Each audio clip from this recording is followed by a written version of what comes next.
Doctor Yunus সাহেবের নাম বিক্রি করে আপনারা সবাই উপদেষ্টা হয়ে যাচ্ছেন। একটা আউট অ্যান্ড আউট স্পষ্ট কথা বলি, এই সরকারের কাজ খাল কাটা না, নদী খনন করা না। রক্তের মধ্য দিয়ে আইসা আগামী 10, 20 বা 30 বছরও যদি নদী খনন করা না হয়, বাংলাদেশ মরে যাবে না। খাল না কাটলেও বাংলাদেশ মরে যাবে না।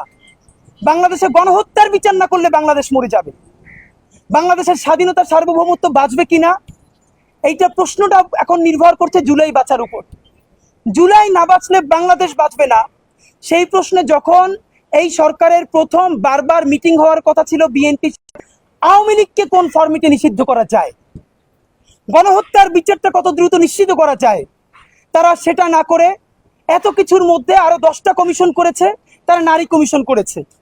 সম্পূরক প্রশ্ন আসবে তাই আগে বলে দিয়েছি, এই যে একটা নারী কমিশন করেছেন, এই নারী কমিশনের কোন নারী জুলাইয়ের আন্দোলনে সম্পৃক্ত ছিলেন? এই নারী কমিশনের কোন নারী গত 15 বছরে ফ্যাসিবাদ সংগ্রামে সামনের সারিতে ছিলেন? আমরা নারী কমিশন হলেও তো সেই আমাদের মেয়েগুলো যারা জান দিয়েছে রাস্তায়, সেখানে একটা মেয়েকে তো আমরা দেখতে পাই না। কতক্ষণ নারী কমিশনের, এর মানে কি নারী সংস্কার লাগবে না? জুলাই যদি বেঁচে যায়, বাংলাদেশের স্বাধীনতা সার্বভৌমত্ব যদি বাঁচে, তাহলে আমাদের সকল সংস্কারগুলো ধীরে ধীরে হয়েই যাবে ইনশাআল্লাহ। আপনারা কিসের সংস্কার নিয়ে আসতেছেন? আপনারা আগে কথা ছিল সংস্কার নাকি নির্বাচন, এখন কথা চলে এসেছে জাতীয় নির্বাচন নাকি স্থানীয় নির্বাচন। এইসব হাবিজাবি বললে হবে না। সংস্কারও বুঝি না, নির্বাচনও বুঝি না, একমাত্র প্রথম এবং শেষ কথা বিচার এবং বিচার।